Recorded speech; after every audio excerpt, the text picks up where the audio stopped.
Hello বন্ধুরা, আমি dietician Shampa. কেমন আছেন সবাই? আশা করছি ভালোই আছেন। আর আজকে যে টপিকটা নিয়ে কথা বলবো সেটা অনেকেই জানতে চেয়েছেন, যে কি করছি, মানে এত ডায়েট করছি, এত এক্সারসাইজ করছি, এত কিছু ফলো করছি, কিন্তু ওয়েট কেন কমছে না? তো এই ওয়েট কমছে না কেন, বা ওয়েট কমার পেছনে অনেকগুলো কারণ আছে, সেগুলো কিন্তু আমাদের মনে রাখতে হবে। প্রথমত, যখন আমরা ওয়েট করছি আমাদের কয়েকটা জিনিস একদম মাথা থেকে বেরিয়ে যায়, যে সেই জিনিসগুলো বা সেই পয়েন্টগুলো কিন্তু আজকে আমি একটু ডিসকাস করতে চাই। প্রথমত, যখন ওয়েট কন্ট্রোল করার জন্য আপনি একটা ডায়েট করছেন বা একটা ডায়েট ফলো করছেন, কখনোই কোনো মিল স্কিপ করবেন না। অর্থাৎ কোনো খাবার, যেমন ব্রেকফাস্ট হোক, লাঞ্চ হোক, ডিনার হোক, আমাদের একটা জেনারেল টেন্ডেন্সি থাকে যে আমরা ওটা স্কিপ করে দিই। যখনই আমরা খাবারগুলো স্কিপ করি তখনই কিন্তু আমাদের মেটাবলিক রেট কমে যায়, কারণ বডি অনেক সময় স্টারভেশন মোডে চলে যেতে পারে। কনস্ট্যান্ট যদি আপনি পার্টিকুলার একটা মিল স্কিপ করতে থাকেন তাহলে কিন্তু ওয়েট লস হওয়ার চান্সেস অনেক কমে যায়।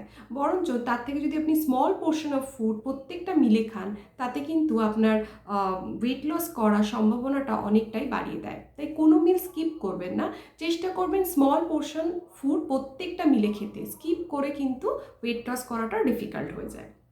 নেক্সট যেটা, যখন ডায়েট করছেন, এক্সারসাইজ একটা নির্দিষ্ট টাইমে করছেন, তারপরে কিন্তু আমরা কেউই করি না 30 মিনিটস 40 মিনিটস। চেষ্টা করুন সারা দিন যাতে বডির মুভমেন্ট হয়, সারা দিন যাতে আপনি অ্যাক্টিভ থাকতে পারেন। যখন বসে কোনো অফিসে কাজ করছেন চেষ্টা করবেন তার মধ্যেই অন্তত 30 মিনিট বা 10-15 মিনিট উঠে ঘুরে নেওয়া, বা একটু যখন চেষ্টা করবেন মাঝে মাঝে সিঁড়ি দিয়ে ওঠানামা করা। এই ধরনের জিনিসগুলো কিন্তু বডির মেটাবলিক রেটকে ইমপ্রুভ করতে সাহায্য করে, বাড়াতে সাহায্য করে। তাই এই জিনিসগুলো ফলো করলে কিন্তু আপনার দেখবেন ওয়েট লসটা যে হচ্ছিল কনস্ট্যান্ট, সেটা কিন্তু মেনটেন থাকবে, সেটা কিন্তু স্টপ হয়ে যাবে না। নেক্সট যেটা বলবো সেটা হচ্ছে ঘুম। ঘুম কিন্তু ভীষণ ইম্পর্টেন্ট, এটার ব্যাপারে আমরা অনেককেই গুরুত্ব দিই না। ওয়েট লসের সাথে ঘুম কিন্তু ডাইরেক্ট রিলেটেড। তাই যখন ওয়েট লস করবার জন্য ডায়েট করছেন তখন নিজের ঘুমের দিকেও খেয়াল রাখবেন। রাতের ঘুম ভীষণ ইম্পর্টেন্ট, কারণ রাতের ঘুম আমাদের বডির হরমোনকে ম্যানেজ করতে বা ব্যালেন্স করতে সাহায্য করে। তাই রাত্রে অন্তত 6 থেকে 8 ঘন্টা যাতে ঘুম হয় ভালোভাবে, সেই দিকে কিন্তু আমাদের খেয়াল রাখতে হবে। যদি প্রপার ঘুমোন তাহলে দেখবেন যে ওয়েট লস কিন্তু অনেক ইজিলি এবং অনেক তাড়াতাড়ি হচ্ছে। নেক্সট যেটা, যেহেতু ওয়েট লস করবার সময় আমাদের ভীষণ তাড়া থাকে, যে আজকে ডায়েট ফলো করছি 4 দিনের মধ্যেই যেন আমার ওয়েট কমে যায় 1 কেজি 2 কেজি 3 কেজি, এরকম একটা এক্সপেকটেশন আমাদের থাকে। তো নিজের এক্সপেকটেশনটাকে ঠিক রাখবেন, যে আমি যখন ওয়েট লস করার জন্য ডায়েট করছি তখন আমাকে একটা মিনিমাম টাইম দিতে হবে। যেহেতু ওয়েটটা গেইন হতেও অনেক টাইম লেগেছে, রাতারাতি হয়নি, তেমনি ওয়েট লস করতেও কিন্তু টাইম দিতে হবে। অ্যাটলিস্ট 1 মাস 2 মাস টাইম আপনার লাগবে প্রপার ওয়েট লস করে।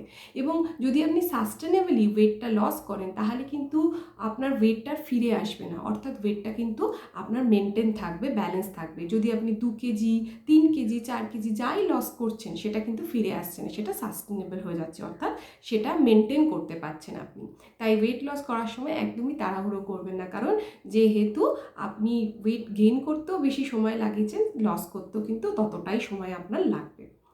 আরেকটা যেটা খুব ইম্পর্টেন্ট পয়েন্ট সেটা হচ্ছে যে, যখন আমরা মানে স্ট্রেস করি, মানে এই যে স্ট্রেস নেওয়া বা অ্যাংজাইটি হওয়া, এই ধরনের সমস্যাগুলো কিন্তু ডায়েটের সাথে ডাইরেক্ট রিলেটেড।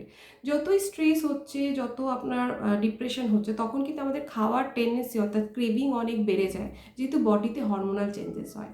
যত আমরা ক্রেভিং বেড়ে যায় তত আমরা খেতে শুরু করি, অর্থাৎ খাওয়ার প্রবণতাটা অনেক বেড়ে যায়।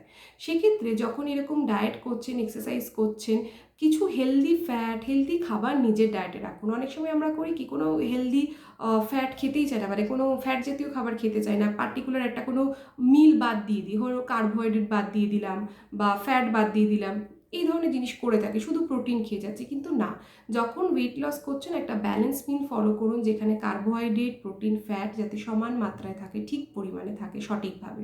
কারণ হেলদি ফ্যাটও কিন্তু আমাদের ওয়েট লস করতে সাহায্য করে। একটা কমপ্লেক্স কার্বোহাইড্রেট সেটাও কিন্তু ওয়েট লসের অনেক ভূমিকা পালন করে। তাই যখন খাবার খাচ্ছেন, প্রপার ডায়েট ফলো করছেন, ওয়েট লস করার জন্য একটা ব্যালেন্স মিল সবসময় খাওয়া ভীষণ জরুরি। তাই এই সম্বন্ধে যদি আরও জানতে চান যে কিভাবে ব্যালেন্স মিল খাবেন, কিভাবে ওয়েট লস করবেন, এছাড়া আরও যদি কিছু মনে হয় যে কোনো কোয়েশ্চেন আছে এই রিলেটেড, অবশ্যই আমার এই ভিডিওর কমেন্ট সেকশনে জানাতে ভুলবেন না। সবাই খুব ভালো থাকবেন, সবার সাথে আবার দেখা হবে।